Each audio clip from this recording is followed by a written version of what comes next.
On this episode of Beer, Blues, and BS, I'm joined by the local geek. That's right, it's me and the local geek. We're hosting the show.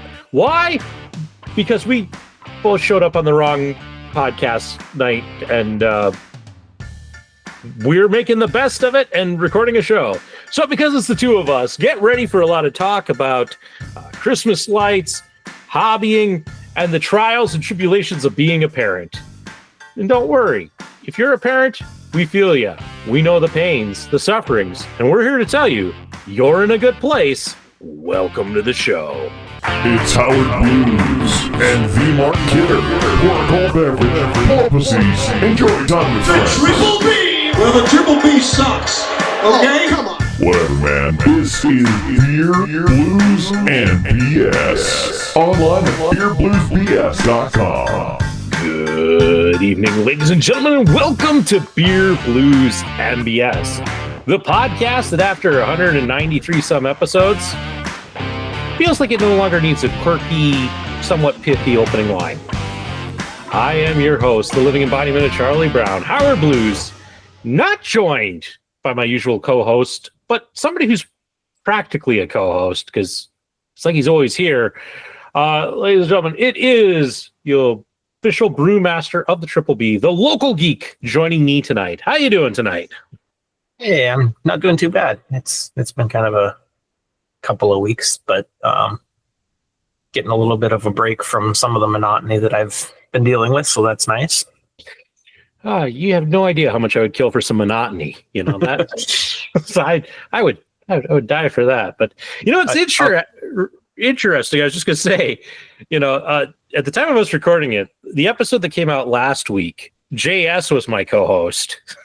He somehow beat you to being a co-host on the show, and even though you've been, involved with the show longer, I think, than anyone else. So, you know, that's just a funny fact. Yeah, because I think all of the episodes when you were out when Little Miss was born, I think JS or Kyle or somebody else was also on. Yeah. So yeah, that's an interesting one. But we'll have a good evening, I think. And with that, why don't we hop right into everybody's favorite segment on the show, and that is What's on Tap. What are you having tonight, Local Geek? Well, I am actually having, I think you had this on the episode last week when you were on with JS, or maybe it was the week prior to that. I'm kind of blurring them together. But it is the black chocolate stout from the Brooklyn Brewery, the winter 2023 edition. I think that might have had that. I forget.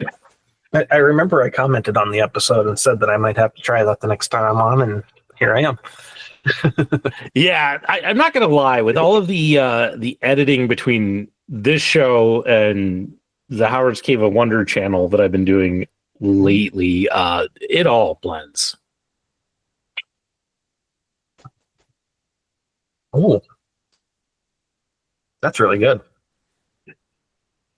Yeah, not what I was expecting for a, 10% alcohol? I was expecting a little more bite than that.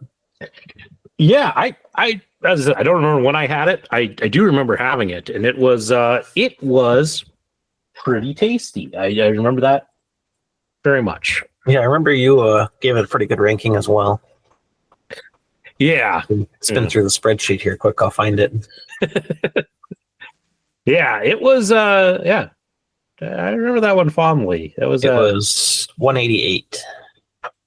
There you go. So it would have been not last week's, but the week before, because Kidder was on the same episode.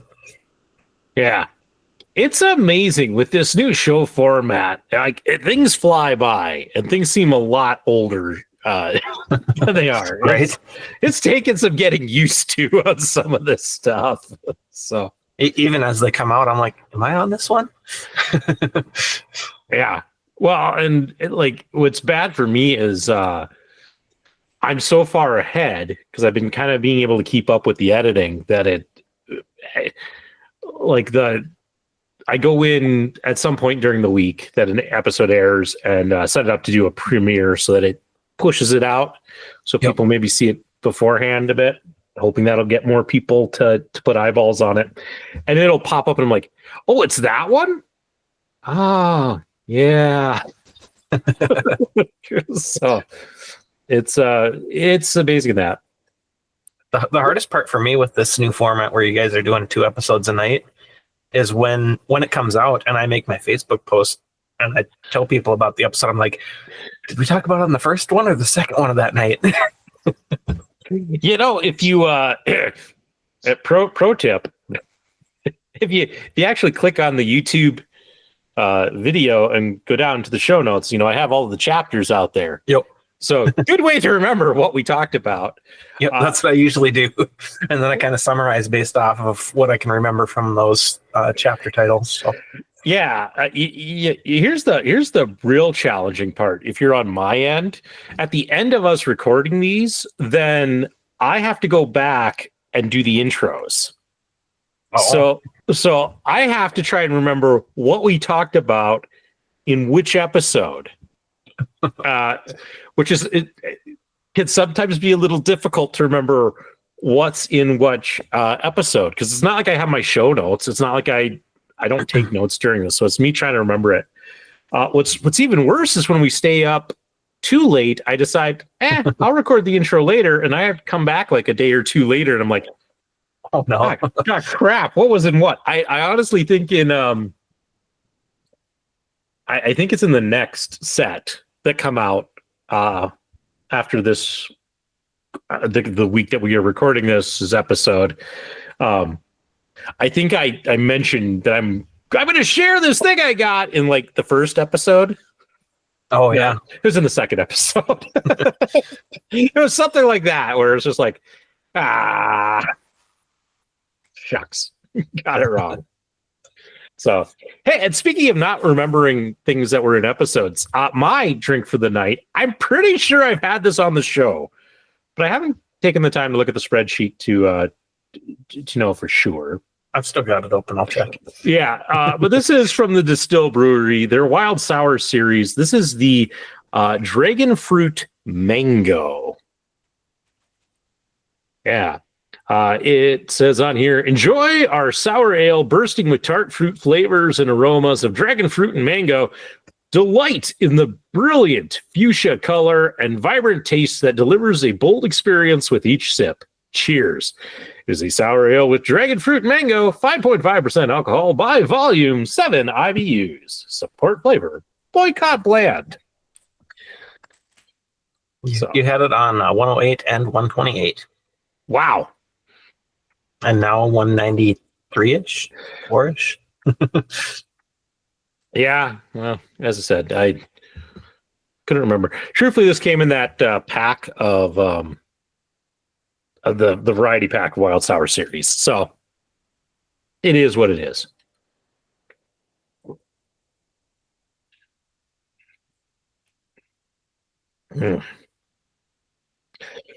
Nothing like a good sour ale on to end a pretty miserable week. So, yeah. I would agree. Sours are probably one of my favorite styles for like year round. Definitely in the wintertime, a good stout or porter. But I do not get all that like seasonally into drinks. I don't either. I'll drink them year round, but they hit different when it's cold. It's I don't know what it is. I just don't get that way about things. Of course, I tend to like when I latch onto something I like, I stick with it. Like I won't tell you how many of the peach finish long drinks. Those things are good. Oh god. If I have those in my fridge, like up for the longest time, up until those really existed, I only really drank during the Triple B. I really don't drink a lot, except for on this show. But now that I have found these, I kid you not, I usually have them, and I will usually have like one a night because I like them. All right. A lot. It's They're just good, you know. And I think the other part of it is I gave up soda and monster drinks and all of that, and I think that has kind of filled in that I want something with some flavor that's more than water, you know, or some carbonation. Right. That has kind of been how I have gotten past some of that craving is through those. So I love the hell out of those, but I do still also like sours, which is interesting. Back when we started the show, I don't know that I would have ever tried a sour. I don't know that that would have been something like. They tend to be fruity, so, and we all know how you feel about fruit and beer. Right. Well, and to me, it's kind of a gimmicky thing, right? You know, because they kind of all started popping up on the scene. It's like, oh, sour beer, woo, that'll be gone. And yeah, thanks to this show and my trying something different all the time, ignore the fact I've had this one. This is my third time with this one, but normally I have something different. It has grown my appreciation for sours. So I like my only biggest complaint is they're kind of hard to get sometimes. Mm-hmm. There's not a lot of options for good sours. And I'm not sure if there's maybe issues with getting it into a transportable container, just because it's soured because it's basically infected. So it gets a little bit out of control, maybe in the bottle or the can. So it's a little harder to not have them explode. I don't know. Yeah, no idea. Hey, if you know, tell us down in the comments, because I would appreciate knowing that. I do want to brew one of these days. I just don't have a good place for it, because you need pretty strict temperature controls to allow that infection to happen. And although there is a yeast out there that's supposed to give the sour flavors without needing to go through the process of infecting the beer. So that's the problem is it's only available in like a 500 gram package right now. It's over $100 for that. You got to convince your buddies with their own brewery that they need to maybe make a sour, and you'll pay a bit of the cost. I mean, Dialectic does have several sours actually on tap. Yeah, but they do it the old-fashioned way where they infect it. So yeah, that's a place I got to get over to at some point. So now that I have crossed Thomas and Moriarty's off my list, I've been there. I've tried that. I got to get over to those guys and hit me up if you do. They are kid friendly too. They've got some like Lego sets and stuff for kids to play with, and and a handful of non-alcoholic beverages, like lemonades, and I think they have like Hawaiian punches and stuff like that in the cooler too. Yeah, we'll have to look. I know we're going to go over there tomorrow, I think is the plan. They're doing at the wonderful Lights on Main that Mandan does. They're doing a thing with Clark the Lark. Oh, nice. So, and since Junior's a huge Clark the Lark fan, I think we're going to try and make our way over and check that out. So, be strolling around. I'm just hoping it's not busy. Right. I saw last weekend. I don't remember where we were going. We were driving over to Bismarck for something, and there was just a stream of cars coming down Main Street, Mandan, all going to the lights. And I saw a Facebook post the next day by 8 p.m. They had over 8,000 people looking at those lights. I was like, holy cow, I'm glad we didn't go that night. I think part of that was because the weather was so nice. Yeah, the weather was nice, and they had live reindeer in there that night. Oh, did they? Yeah, that'd be a draw.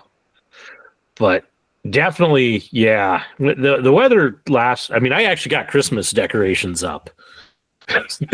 Thankfully, I basically came home from work on the weekend, and I'm like, all right, let's get the decorations up, which was good because my kids were thrilled that their favorite inflatables had returned to life and were back.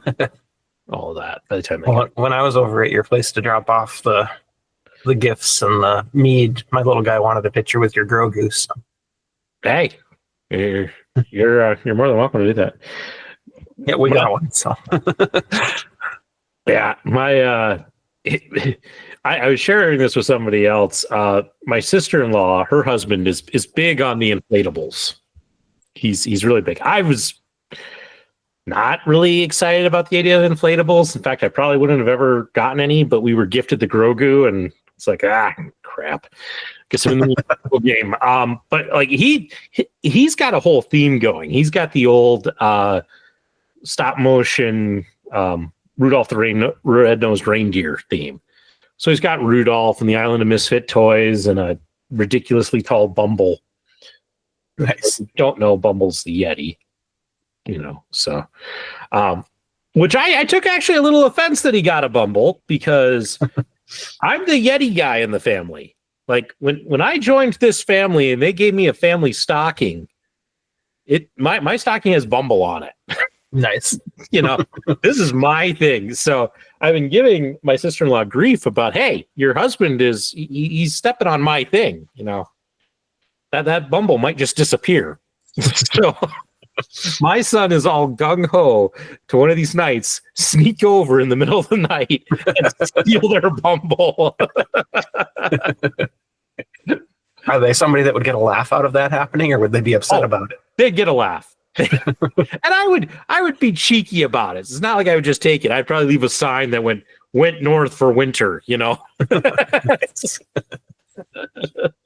So yeah, they would know that it was me, and they would know that it was all in good fun. But I hate to do it, truthfully, because his display has gotten good enough where people are now stopping and getting out of their cars to take pictures with it. He's over the moon with it. It's not as crazy as some of the places in Bismarck. Like there's that one house. Yep. And for the audience who doesn't know, just Google like Bismarck house, lots of lights. Chris was like, hey, the Chimalskis. Yeah. That place is crazy. I don't know if you've actually been there. We went there for the first time last year, and it's insane how much stuff they have. We took Junior one of his first years through, and I'll give him credit. Like it's a lot of stuff, and there's a lot of cool things, but it is too much. I like I like a good impressive display, but I don't want to go over the top. Mm-hmm. So I'm slowly still adding to mine. It's kind of every year I pick up a new thing or two, and just kind of slowly build it up. Nice. So that's my general take to it. Been trying to come up with a solution so that I don't have to get up on my roof. So that's because there's not a good spot to get on my roof that I have found. So the one time I was up there, I think I had to set my ladder back I had kind of a little maintenance area on the one back side of my house, and it's all river rock. Oh, so you're setting the ladder on, like you can kind of get it in, and I really didn't like it. that was from the first year we owned our place, and went to put lights on it, and I got a good chunk of the way, and then it started to snow. Oh no! I'm like, and my wife's like, I don't think you should be up there. I'm like, I don't think I should be up there either. So I quickly like undid all of my work because I wasn't going to leave like this. It would have been a sad, pathetic. I think it was like it was one of my cheaper strands of like 70 lights or something like that, so it's like maybe I think like 20 feet or so. And I'm like, I am not leaving. Like it barely made it to like the peak of the house. I'm like, I'm not leaving. It was on the back of my house too. It was like, no, not doing this. No, down you go. Get off this roof. Yeah, a couple of years ago now, when my little guy, he was probably 2, I'm guessing. We were on the guest house in my backyard. We were putting some shingles on the back side of it. And my little guy was out with my wife, and they were kind of looking at what we were doing, and he was just absolutely beside himself that I was on the roof of the house, and he was worried I was going to fall down and get hurt. Yeah, see, my kids wouldn't be worried about me. they'd be wanting to join me. I think at this point that's what he would be too. But at that point he was like, "Why are you on the roof? Are you gonna fall down?" Yeah. No, I'd love to find a way that I don't have to do it. I've been really impressed. I've seen a lot of houses. I have one that's right across the street from me, but I've seen a couple other in our neighborhood, and they have an LED light that seems to clip like under your soffit. Mm-hmm. And it puts out just a nice little fan of light, and you can program them. I've seen different color variations on them, the ones I've seen. And I don't know, that might be a bit on the pricey side, but if I never have to change the lights on my roof. Right. I've looked at those too. If they're the same ones I'm thinking of. And yeah, they look really nice, and you can change the colors. You can set them, every holiday you could have different colors. You have your Christmas ones up, then come St. Patrick's Day, you can drop green in there. Valentine's Day red. 4th of July, you can have like a kind of a fireworks pattern going on. Oh yeah, I actually put out. I used to just get some. I had some straight color LEDs that I would put in my outside lights, so they were red and green bulbs with just an LED in it.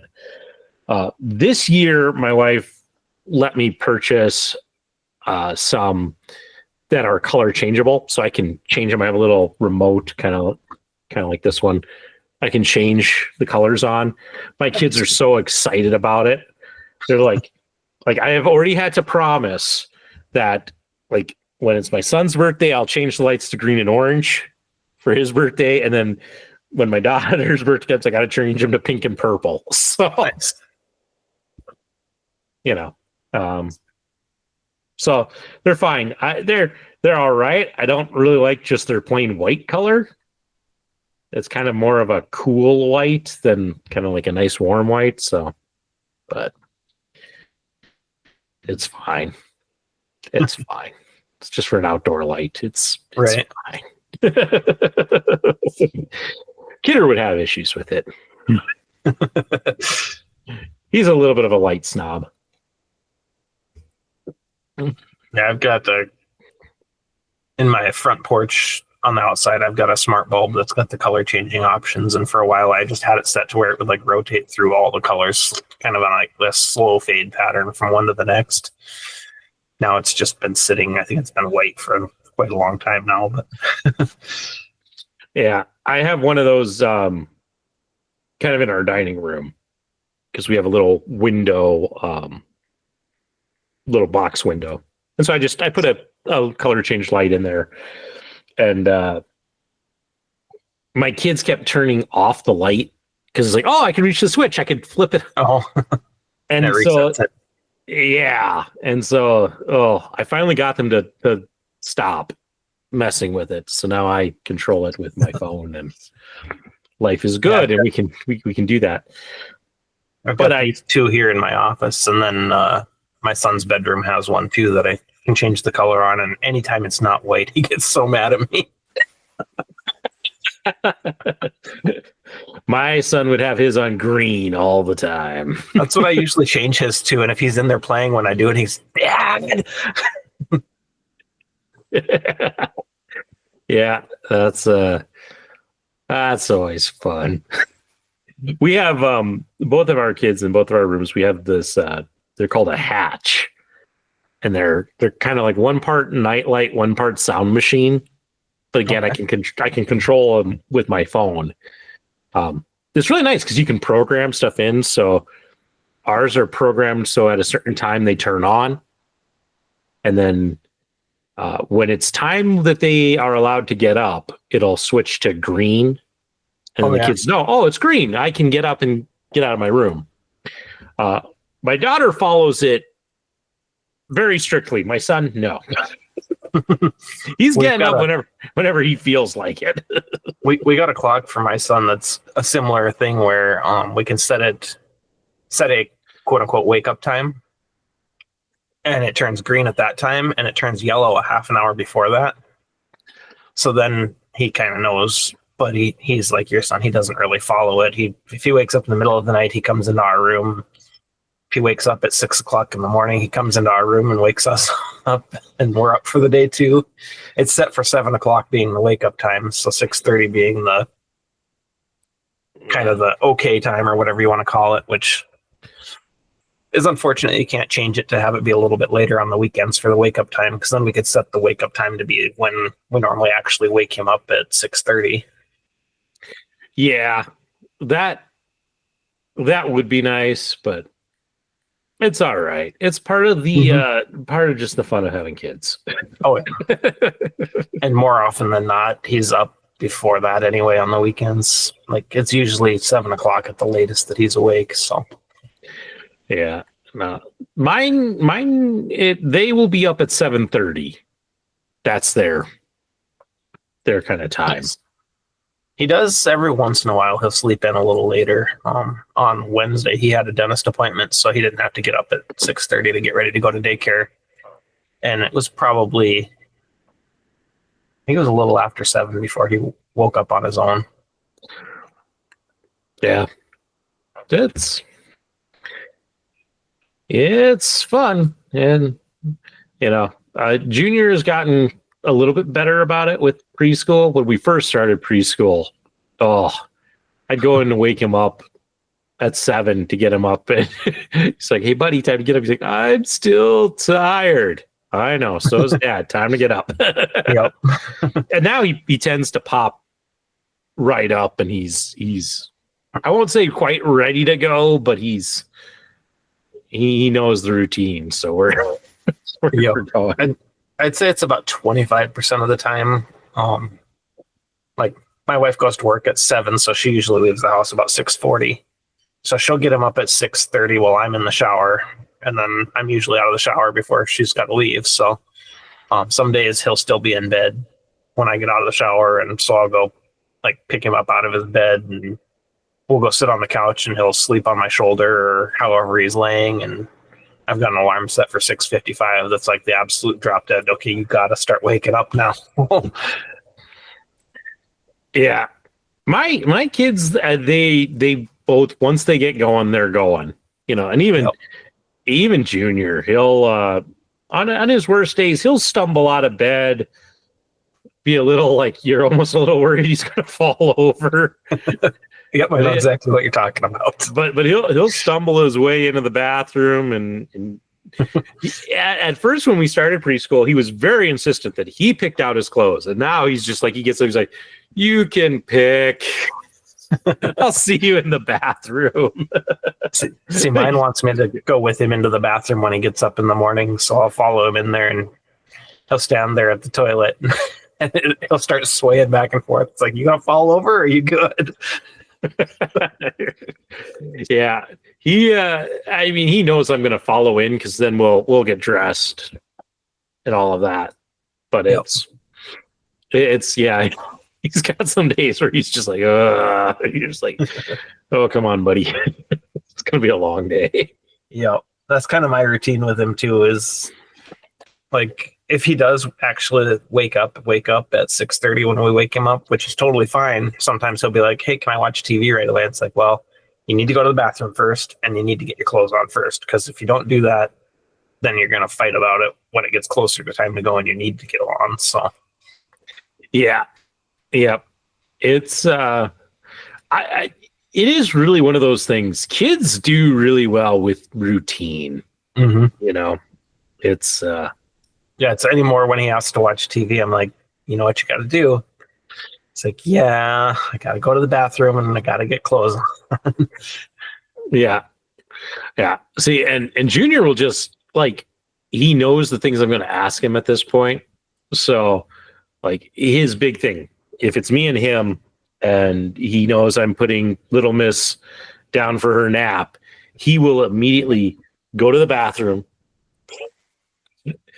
get that done, get his remote for so we can play video games, and be in his chair.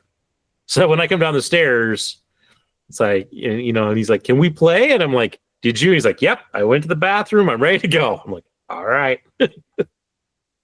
So it works out pretty well, but he's doing pretty well with that stuff, and he likes preschool a lot. So It's Nice, been good that's for good. him. Yeah. I think he likes being around little kids and that are his age who will socialize and play with him. He had such a tough time with that when he was little. So Yeah, I think that's a big thing for my son too. His daycare doesn't have really a lot of kids his age other than her own kids who are in school now. The youngest is in kindergarten. And so he sees them at the end of the day. But since that one started kindergarten, he doesn't really have anybody his age at daycare anymore. And today he actually went to a different daycare because his normal one was closed. And another friend of mine who does daycare happened to have one of her kids not there. So she's like, yeah, he can come to mine. This is what it'll cost. And so he went there, and there was a couple kids that are closer to his age, and sounded like he had an absolute blast. Yeah, I can totally see that would be the case. I think it's big to be around kids their own age and all of that. So he's done very well with it. I think it was a good thing for us to put him in, and he's learning a lot and nice such. So, but he's always kind of been a clever kid, and I know every parent says their kid is smart and clever and that, but he's actually a pretty clever kid. So, nice.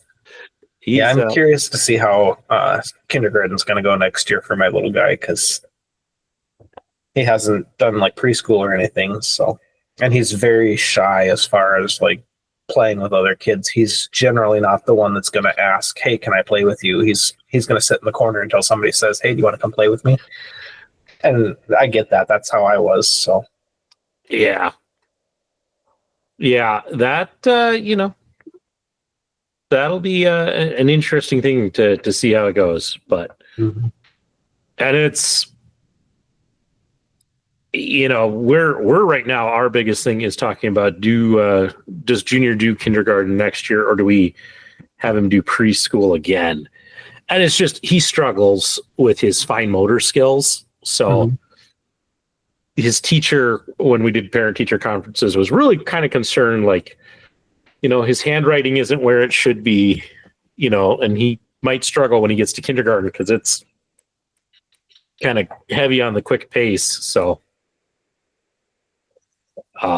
it'll be interesting. We're kind of waiting to see how the rest of the year plays out, but he's overall he enjoys it and it has a blast. So it's my biggest concern is his interactions with other kids and the inevitable where he is going to ask somebody to play with him and they're going to reject him on it. But I think it's hard to say.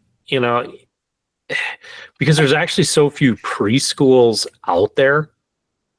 There's more than daycare, or at least more availability than daycare. Well, but I think what you will find, at least with that, is it's not like when I moved to Bismarck, like all of the cliques in high school were established, right? Yeah, and nobody needed a new guy, so that's why I kind of was I was kind of a floater and such, and that's fine. I that, but I think when you're little like that, and the fact that all these kids are going to go to these preschools, but then they're going to split up and go, a lot of them will go to public, school for kindergarten and such. I think everybody will be on a new foot with it. So yeah, it's just that's something I worry about with him because he's never had to deal with being rejected like that before. So I know it's going to be tough on him, but it's also something that is inevitable. It's going to happen. Like it happened to me. It happened to everybody at some point or another where they wanted to hang out with somebody and that person was like, no, I don't want to hang out with you. Yeah. I guess I didn't really have to worry about that with Junior, just because he's got a little sister, so they've been through that. They every now and then they have that. We're like, I don't want to play with you. So that happens. So yeah, that's the tough part about an only child is they don't see that as often. Yeah, no, that would definitely be a different situation. So, but yeah, it's been good for him to have a sibling. So now I just need Little Miss to settle down. She, on the days that I have her and I'm watching her, it's, I always get told, like, well, we sit at the breakfast table, and all of a sudden she'll like realize that's just me and her, and she'll like get this frowny face, and she'll just go, I'm having a bad day. Like, why having a bad day, Little Miss? And she'll be like, because my buddy's not here. Because that's what she calls Junior, her buddy. Oh, My buddy's not here, and mommy's not here, and the new baby's not here. And I'm like, I'm here. She's like, I'm having a bad day. It's like, thanks. So, the joys of kids. The big one that my son's going through right now is if he tries to do something and he fails, he's like, I'll never be able to do this. And it's like, well, you got to practice, buddy. Come on, we'll try again and we'll get there. Yeah. I've had a little bit of that with Junior, and I just keep encouraging him and helping him, and he eventually gets it. It's just, that phase gets to be a little annoying. I deal with that a little too much, and it's with stuff that I know he can do. Yeah. Like there's just, I don't know if you get this with your son, the overly dramatic, like my son will throw himself on the ground, and then it's like, come on, buddy, let's get up. We got to go do this. I can't get up. I'm like, yes, you can. We don't get too much of that, but usually when he gets super frustrated or overwhelmed, he'll go in his bedroom and lock himself in there. Which the lock is on the outside of his door. Yeah. So he'll lock it as he goes in, and then he's trapped in there. That's okay. We've been doing potty training with Little Miss.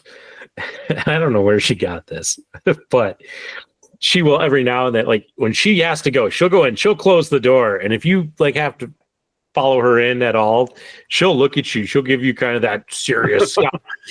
She's like, I want my privacy. Nice. Okay. And so for a while, she would lock the door to guarantee she got her privacy. All of my interior doors that have locks on them, all I need is a key. It doesn't have to actually lock. You just have to put just the edge in it. Yeah. You just need that little thing with a ledge, and you can just turn it, and it just unlocks like that. And I think after maybe the third or fourth time that I just unlocked it and let myself in, like she gave up. She hasn't locked the door since, because it doesn't work on Dad. He just unlocks it. But my son did that for a while. Usually with number 2, and every once in a while he would have to do it while one of us was in the shower. And he'd be like, I want my privacy. So, well, I'm in the middle of a shower. I can't just like get out and leave. Yeah. That's we don't get that too much, but our house is big enough. We have enough bathrooms. The funny thing is when both kids need to go at the same time, and it's like, okay, you guys both need to go before we eat dinner. And it's like, so-and-so's already using that one. And it's like, hey, we have like 3 other bathrooms. Pick one. Yeah, we've just got 2 in our house. One's upstairs, one's downstairs. So he will go downstairs if the one upstairs is in use, but he prefers the upstairs one. So yeah, that's how it tends to be. So we're 4 bathrooms, which might sound fancy until you have to clean 4 bathrooms. And then it's like, we probably could do with one less, but that's how it goes. First world problems, cleaning bathrooms. Right. Well, we've talked a lot about kids, but what else have you been up to, Local Geek? What else is new in the world of brew? In the world of brew, I'm actually tomorrow going to brew the mini DNA. I'm a little late in the year for it. It's not going to be done in time for his birthday. But I kind of had a pretty good feeling that I was going to end up buying that new Brewzilla that I talked about the last time I was on. So I was kind of putting it off for that. And then also had, my October, November was just busy every weekend. And even this weekend's busy with trying to get, Christmas presents wrapped, all that fun stuff. But I was like, I got to buckle down and brew this beer. So we're going to do that. And we sold my wife's car that got hit back in October. So we got to get that vacuumed out, and we're going to shampoo the seats and stuff just to make it nice for the person buying it. But so we're going to try to take care of that tomorrow as well. While I'm brewing, we're going to do it at my brother's house in his garage, which is thankfully heated. So we park the car in there and put the Brewzilla right behind it and get the beer going and do some cleaning while we're waiting for stuff to happen. Yeah, there you go. Nice. Yeah, I saw a picture of the new brew rig. That looks pretty snazzy there. So yeah, I'm excited to give it a test run. Yeah, maybe once you have it perfected, we'll have to do another another brew day. Yeah, just to get the upgrade, see how that works. All right. Yeah, there's a steam condenser attachment that I've considered buying that basically it'll capture all the steam that comes out while you're brewing and drip it into a bucket so you don't create a sauna in your house. So I could brew in the wintertime at home then. Well, there you go. So I'm considering that, but it's got its drawbacks too, because obviously while the beer is boiling, while you're making it, you can't take that cap off to throw the hops in without releasing a bunch of steam into the room. So it's got to be a beer that I either add hops in at the very start of the boil, or I just have to deal with, taking the cap off for a little bit to get some hops in there. But yeah, once you get that going, the thing we should do is we should have you stream the brewing process. That would be an interesting one. That would be fun. Yeah, do it maybe as a live stream. People could ask their questions of the Triple B Brewmaster. That could be fun. Yeah, it'd be interesting. Yeah, we could definitely try to set something up next summer. And yeah, we'll have to see. There's plenty of options out there. All right. So, theoretically, I could even bring it over to your place or Kidder's place and get it started that way. And yeah. What I'm going to do with this one is after we brew it at my brother's house, I'm going to throw it in the fermenter, and then I bought just like a little a cap to put on the lid instead of where the bubbler would be for the airlock. Just a cap that I can put on there to drive it back home without having to worry about it spilling and stuff. And then I'll add the yeast when I get home and put the airlock on it. Nice. Yeah, you've thought this all out. That's it's clear you got some ideas with it. But yeah, that's something we'll have to look at. Yeah, there's potential with that. If you guys want a certain style of beer, I can certainly make Kidder an IPA. I am still waiting for Kidder's hatred.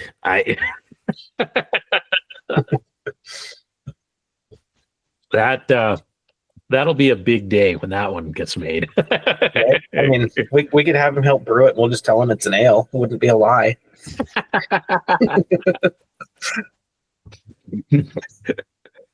Yeah, except he'll probably watch this show, so he'll know. So, or JS will watch it and tell him. Although JS may not also tell him, just he's in on the joke. I think JS would let the joke go. Yeah. I'm curious if he got over to Kidder's to pick up his Christmas present or not. I don't know. I don't know. I have mine right here. So hey, next week we'll find out what's in the box. Yeah. JS even if JS didn't get his, I'd say you and Kidder could open yours, and by the time JS is on a again to open his. The episode won't have aired yet. So. Yeah. I'm not gonna lie. My life has been a little crazy, so I'm a little bit behind on ordering your thing, which you kind of know what it's gonna be, but you don't. So, but I got a lot of beers out there. I don't know which one it's gonna be. Yeah, exactly. But you know what it is. It's just I haven't got that ordered yet. So, That's all right. I'll get it to you. That's okay. You know what big fail I had? Because you stopped over, you dropped off the gift, and because I was scrambling to get Christmas stuff up, I wasn't even really thinking about like the stuff I have. So like I have your adapter still. I need to get you. Oh yeah. Okay? But more importantly, I have that stupid Central Time IPA. Oh, that I'm supposed to give you to pass on. I kind of forgot about that. I did too until I think it was this morning or last night. I think it was last night when I went to get my finished long drink. I saw it sitting on my workbench. I'm like, damn it! I was supposed to pass that on. So I'll get it to you, so that you can pass it on to your buddy, and we can get his take right on that IPA. So it's all right. We'll rectify that situation at some point.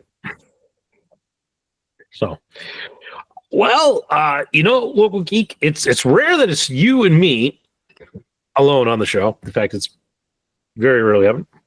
So we could talk hobbying for a little bit, hobbying, board gaming, and all of that. So, have you been doing any board gaming lately? Unfortunately, no. My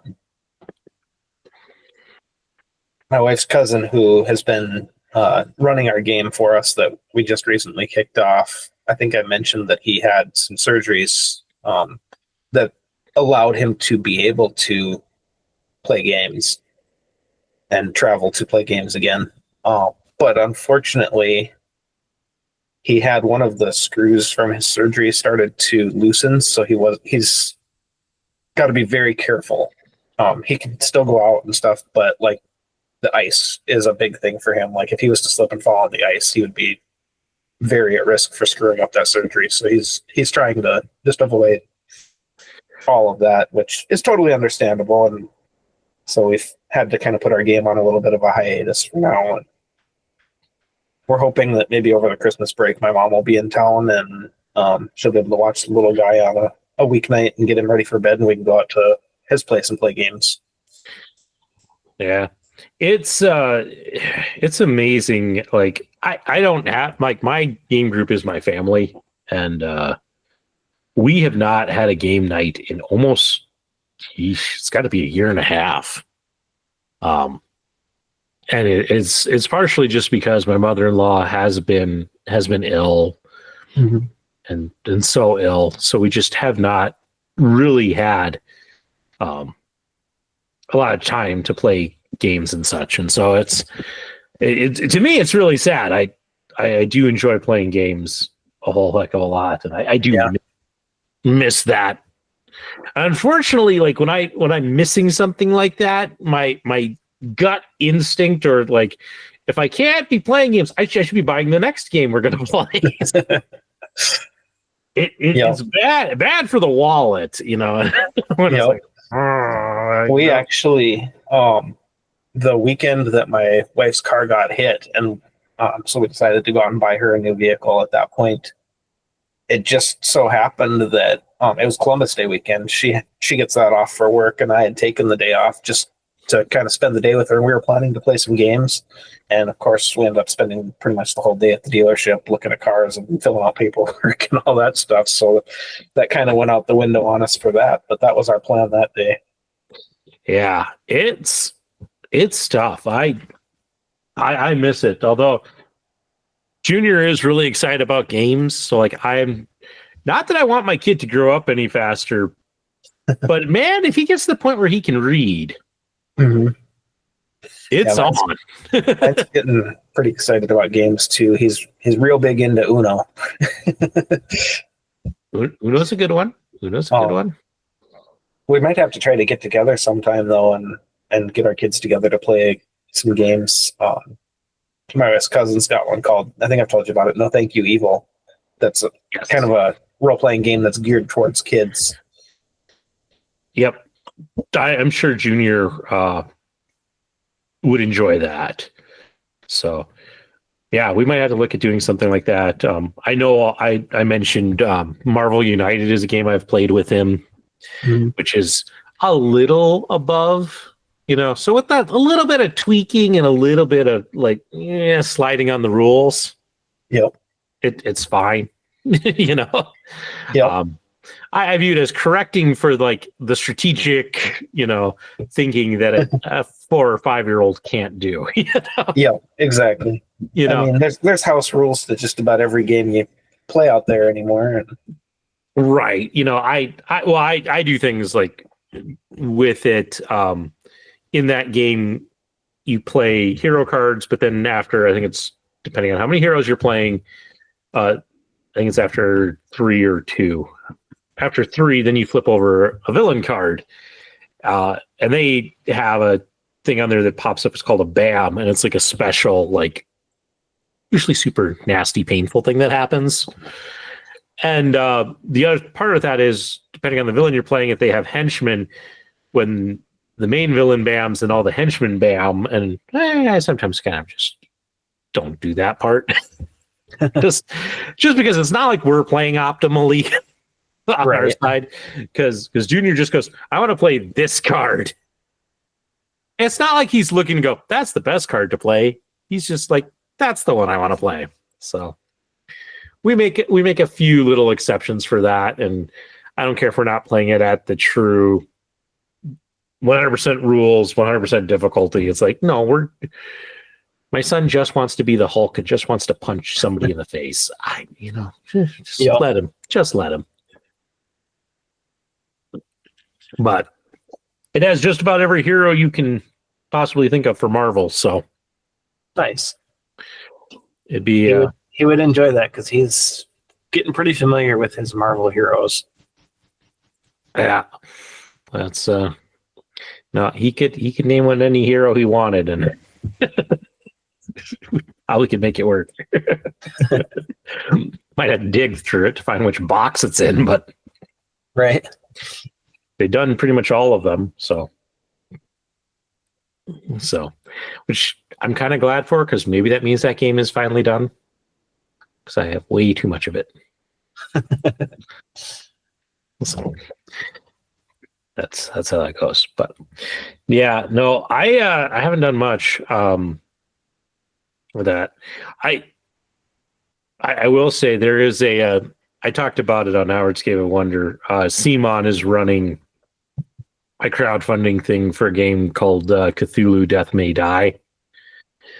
It's supposed to be a fantastic game. I never got into it because at that point I had enough Cthulhu games. So it's like, I really don't need one more. But what it was known for, you remember my Galactus, right? My giant Galactus figure that I had on the show at one point. Used to sit back on the desk, that giant thing. So that game originally came with a Cthulhu that was that big. Well, in this current campaign, they partnered up, and maybe I'll take a moment here and pull this up. You can see they've raised about $2.2 million on this thing already. Wow. And the big thing about it is they got the IP to do Godzilla. Nice. So there is, I will keep scrolling down here for it. If anybody really wants to read all of this, you can either check it out on GameFound or, just pause to see. And here's the thing. You'll notice that the Godzilla box is $310 is the pledge. But because you get this giant Godzilla. Nice. Yeah. And it is, yeah, they also had this special gift one, like if you had backed the game previously, that you could get. Let me see if we can get down here where they have it next to Cthulhu.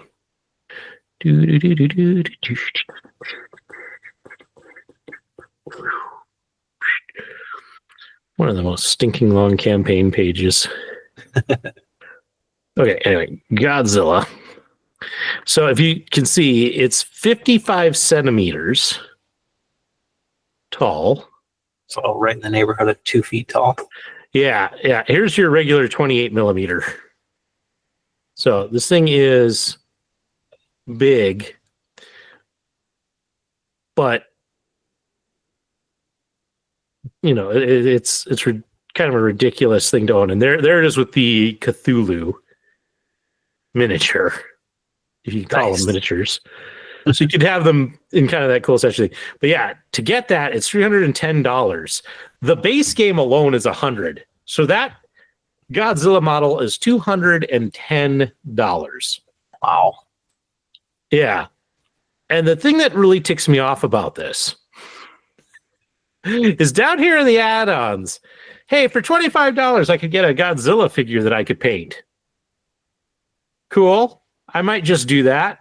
Except they made the rule you can't purchase any of the add-ons without purchasing the pledge. So it would cost me $100 to spend $25 to get a Godzilla figure. So I'm passing.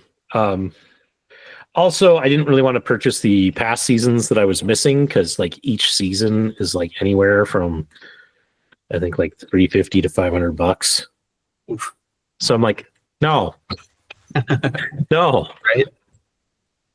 I get it that you're playing to my love of kaiju with Godzilla, but no. Oh, did your other one you were looking at that pulled I think it was this Mortal Kombat IP they pulled? Did they get that back in? They got it back in. Nice. They did get that back in. So I was excited for that. Again, not that I necessarily needed all of it, but it's the first chance I have to paint Mortal Kombat figures. And that's just kind of too cool. So and it's a good game. Yep. So that'll be fun. But yeah, they got that back. Thankfully, but CMON is getting nailed in the comments. There are a lot of people who aren't happy that they weren't offering all of the translations that the original game offered when it was done by Mythic. So there's a lot of people upset about that. And then just a lot of people kind of upset by the newest controversy with it, which I think is great. Because they're coming up on the end. Actually, I think yesterday was the end of that campaign. They announced right at the end, they're like, hey, as a special thing to all of you who backed this pre-order, we're giving you a big box to store everything in. Okay, that's fine. And for the stuff with our original heroes that we're putting out, foil cards. Okay, whatever. I don't really care. But the comments, I just happened to be looking through. People were so mad that it was like, wait, you're not doing the Teenage Mutant Ninja Turtles with foil cards? You're not doing Mortal Kombat with foil cards? I'm a completionist. If some of my cards are foil, they all should be foil. and they did put in their thing like, we'll be offering foils of the other heroes at conventions and such. Mm-hmm. You know, and when people are like, well, I can't get to a convention, so I'm not going to get this exclusive card. This is... I'm like, you know, CMON got into a bit of trouble because they were offering exclusive miniatures for their games only at conventions. So there was a different one that they did where they had the turtles in it, and they released Bebop and Rocksteady. Oh, it was White Death. Yeah. Zombicide White Death, there's a Bebop and Rocksteady figure that you could only get at the conventions, and people got super, super pissed about it. Because again, you have completionists, and they're like, well, I'd like to get this. I would pay money for it, but I can't necessarily go to Comic-Con or, PAX or Gen Con to collect these things. Right. So I think this was kind of, they're like, well, here, we'll just offer foil cards at that. Now you have people upset because not all of my cards will be foily. I'm just like, who cares? I'm going to put these things in sleeves. Yeah. But I don't know. I don't get it though if your collection doesn't match. Oh, yeah. It's not like that's going to matter, in the sense. As long as all of the cards for a particular hero are foil, it's not like that gives me any sort of advantage. It's right. It's not like aesthetics. Yeah. It's not like I'm playing Magic and, some of my cards are foil on both sides and some are not. So it's like, oh, I can tell what this next card might be. It's one of the 5 foil cards I put in. No, it's not anything like that. So that is kind of the latest conspiracy in the hobby world. So, but Local Geek, we've been talking for quite a while. My timer went off a little bit ago. It's time we wrap this show up. And to do that means I got to talk about some cheap plugs, unless you're feeling brave and want to do the cheap plugs. I'll let you handle that one. It's been a while. I'm out of practice. Yeah, well, that's fine. I will handle this to the best of my ability. So, ladies and gentlemen, if you have enjoyed this show, thanks. Especially if you made it this far. Thank you. Hopefully you'll come back and we'll see you again. If you ever want to find out more about the show, you could start at our home in cyberspace, beerbluesbs.com. There you'll find links to all of the places where you can find this show, along with a link to our merch store. That's right. We got a merch store. We sell merch. At least we try to sell merch. We have merch to sell you if you'd be interested in merch. Some of it's pretty good. Some of it's a little weird. But that's okay. Sometimes you need that weird gift to give somebody. We probably have that for you. So make sure you check out the merch store.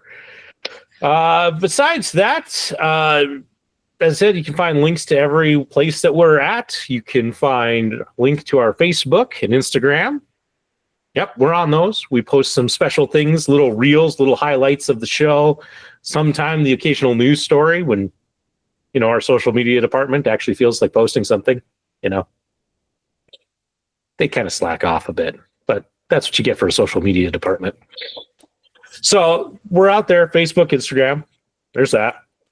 We are on YouTube. So if you're watching the video version, you're seeing our happy smiling faces. Thank you. Again, welcome. Make sure you hit that subscribe button. It's free. Helps us out. We appreciate it. And hey, if you're doing some traveling, like over the holidays, and you need that little entertainment to go with you, we are on every audio podcasting service that is out there. So everything from Spotify, Podbean, Amazon Podcasts, Google Podcasts, Apple Music, you name it, we're out there. Stitcher FM, all of the big ones, iHeartRadio. I'm going to just keep saying things and then shouting out another one. I don't know if that's helpful. You're welcome. But yes, if you have an audio platform that you prefer, you can find us. Take us with you. We're great laughs to bring and brighten up your day. So there's that. Other things that we can mention. Kate, also, if you're looking for music, Kidder's got the Killer Kidder Show on Spotify. It's a lovely playlist of curated music that could last you from here until eternity. So check that out. Also, every now and then he streams on Twitch, so you can check that out. That's always good. If you liked the board game talk on this show, and you're looking for something in that kind of nerdy, geeky hobby, I invite you to our sister channel, Howard's Cave of Wonder, a vlog where I showcase all of the hobby things that I am working on, my successes, my struggles, my failures. Yeah, it's a good time. So you can check that out as well. And if you enjoyed all of this wonderful mess, you can feel free to help us out by donating to the show. You can do that over at Streamlabs. Just follow the link below. Come over. Give us $1 or $2. All goes back to helping us make this show wonderful. And hey, we appreciate that support. And with that, I think that's all the cheap plugs. If not, future me's going to be upset about it. But that's okay. I'll get over it. And with that brings us to the most intense part of the show, because nobody has thought about it until I start bringing it up, and now everybody's scrambling to come up with an answer, and that is final thoughts. Local Geek, you got a final thought for this this episode? I do. I've been on the side trying to work on an update for one of our pieces of equipment at work, and it isn't being happy, so I'm a little annoyed. So even the local geek has tech issues. Which makes you wonder, who does the IT guy call when the IT guy has IT trouble? He calls the vendor.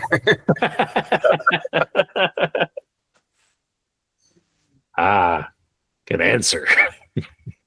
There you go. The Triple B, solving life's mysteries, one show at a time. Yeah. I'm stalling because I actually didn't have a final thought. And I feel like after, the last two shows that we did, this seems very anticlimactic, Nobody's bleeding. There's no questions about medical attention being needed. It's a little bit of a, not as intense of an episode as we've been having lately, but that's okay. With a week like I've had, it's all right for us to cruise into the rest of the weekend. The good news is my equipment's totally functional right now. It's just not taking the update that I'm trying to push to it.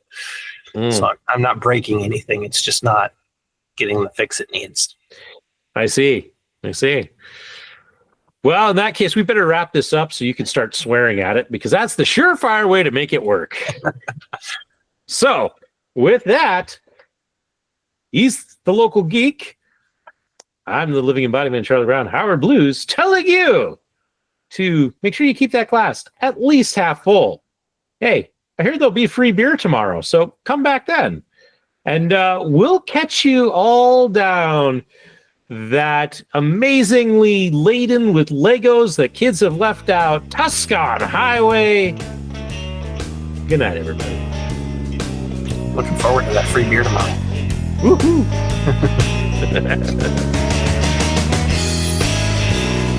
You have been listening to a UA production of Beer, Blues, and BS. If you enjoyed the show, help others find out about it by rating the show or leaving a review at your podcast listening service of choice. Thanks for listening, and may your glass never be empty.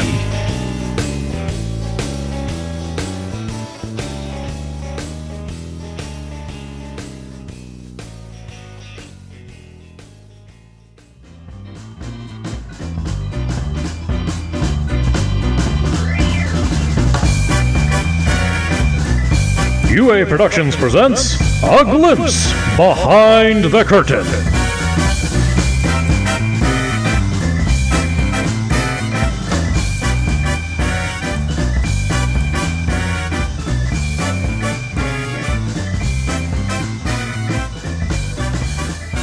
Special edition tonight?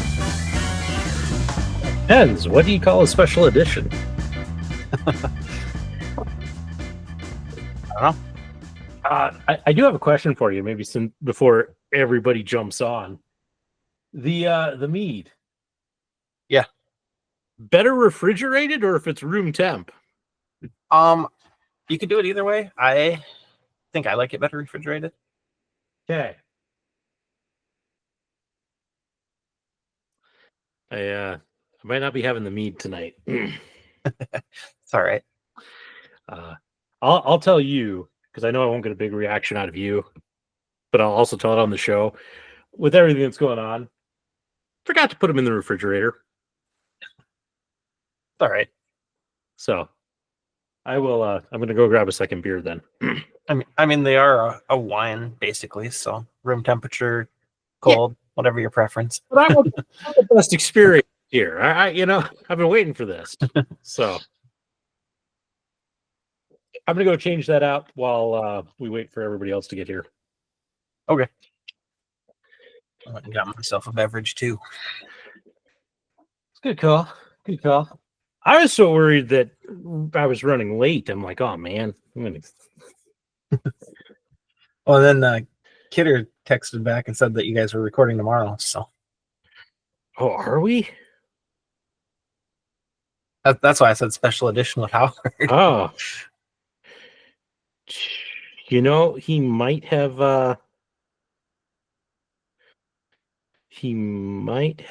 told me that, and I may have forgotten. That happens. We're pretty lucky if I remember these sorts of things. So, all right, we got a bonus show in the bag. We good. That was a good one. Good one. Now we have like 24 hours to come up with enough topics for 2 more hours of recording. Well, I'm going to be brewing tomorrow, so I'll have some stories about that. That'll be good. Cleaning the car out. Just trying to think. Do I have something for behind the curtain? I mean, just a little bit right at the end of the show. Do I have enough? I think I could go. I'm at the beginning of the show, I think, too. There's probably some stuff at the beginning. That's got some potential. It could also be a shorter behind the curtain. That could also be the thing. That is one of my big things. I always now have to think about what do I have for behind the curtain. Right. It's at the beginning there, we had probably 15, 20 minutes before we actually started the show. So yeah, the thing about the stuff that was at the beginning is a little on the serious side. Yeah. So I usually try and find something a little bit funnier to be, that I like it to be that last punch as we're going out. That last little bit of something kind of funny that happened, or at least an interesting conversation.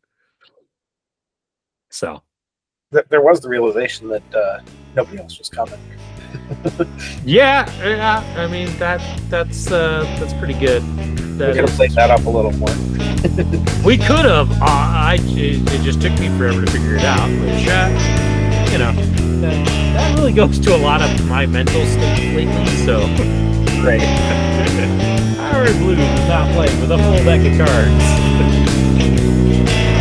So I think I got something. Even if I just use this last little bit here, we're pretty comfortable. What's behind the curtain? That'll work.